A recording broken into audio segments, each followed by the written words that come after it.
Hello there. What follows is a report made by the BBC's Railway Roundabout magazine show of 1960, showing the very last mainline slip coach operation at Bicester. Now this is a fascinating point of railway history, where the old mechanical, steam-powered railway system is truly being shown to give way to the more forward-looking system, perhaps more recognisable to us now.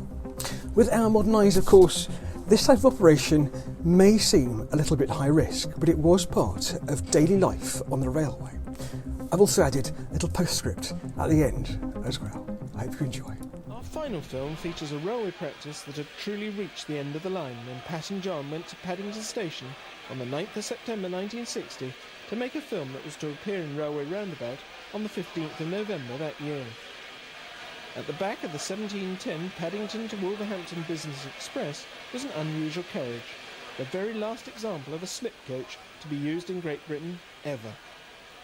The practice of uncoupling or slipping a coach from a moving train had lasted just over a century, the first having been dropped from a Brighton Express at Haywards Heath, Freespawn, in February 1858. The demise of the slip coach was gradual, but its disadvantages outweighed the time savings in the end. Passengers were confined to the slip coaches and couldn't access refreshment facilities, which didn't make them popular. They needed extra staff in the form of specially trained guards, and, the ultimate problem, they couldn't, by definition, have balancing workings. The train left Paddington bang on time, with one of our cameramen on board and one waiting at the line side at Bicester, where the coach was to be slipped. Riding with the guard, the changing scene outside Paddington was recorded at Ranelagh Bridge, where a castle accompanied a warship diesel. Through the end windows, the double tail lights at the back of the main train would indicate to signalmen along the route when or if the slip coach had been uncoupled from the train. The guard had two controls, the slip lever and the brake.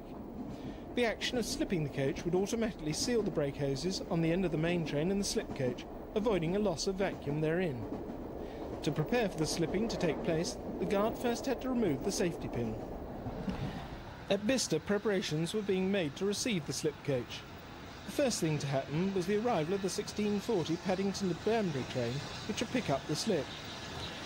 A rather grimy 5023 Brecon Castle had been rostered on this historic day, and it would wait in the platform road as the non-stop Kinghord Express would use the down through.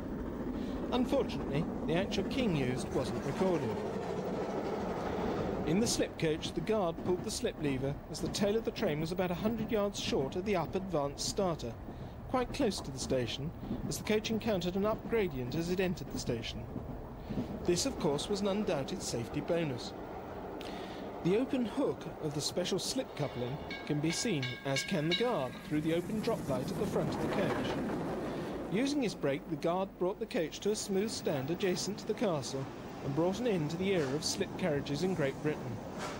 To many people, including Jim Russell, who lived in Bicester, it symbolised the end not only of an era, but of a way of life. The shunter, another of the extra costs borne by slip workings, secured the brake hoses and couplings so that the castle could move out to couple on to the slip coach.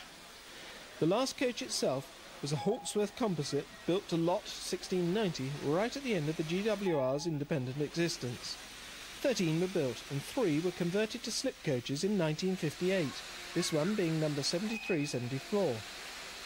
The double tail lamps, one with a white target, indicated that only one coach had been slipped, and on this occasion that it would never be slipped again. The complications of working slip coaches are all too obvious here. Only Bicester passengers benefited. Those for other stations to Banbury had to endure a long wait here, and hereafter would have a better service.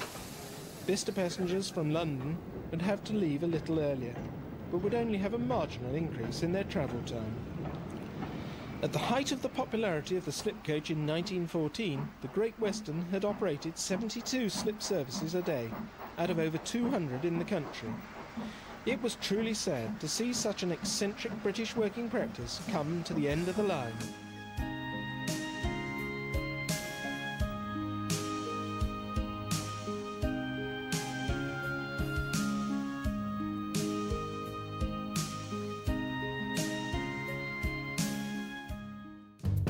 Well, they weren't to know this, but the story doesn't quite end there after all, although most textbooks do tell you it did. Up in Cumbria, on the magnificent and privately run 15-inch gauge Ravenglass and Eskdale Railway, which is still running today of course, for a few seasons at least, back in the 1920s, they had their very own slip coaches, smaller than usual ones on the main line, but of course of full-size passengers.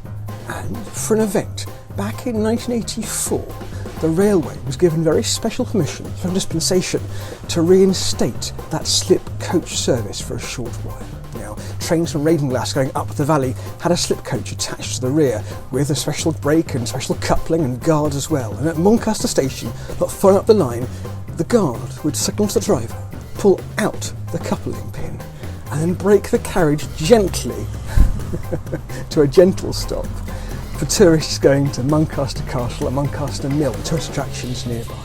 All good, of course, those passengers there and those carrying on at speed up the valley to the terminus at the top, but still a bit of a pain, frankly, when everyone coming down the valley later on the later train still had to wait while the Muncaster carriage was then attached when the train had to stop and the passengers put on and reattached at the rear. Now that red and white coupling pin is now in Ravenglass Railway Museum, and maybe, who knows, one day it'll get used once again. And that is the story of Britain's slip coaches.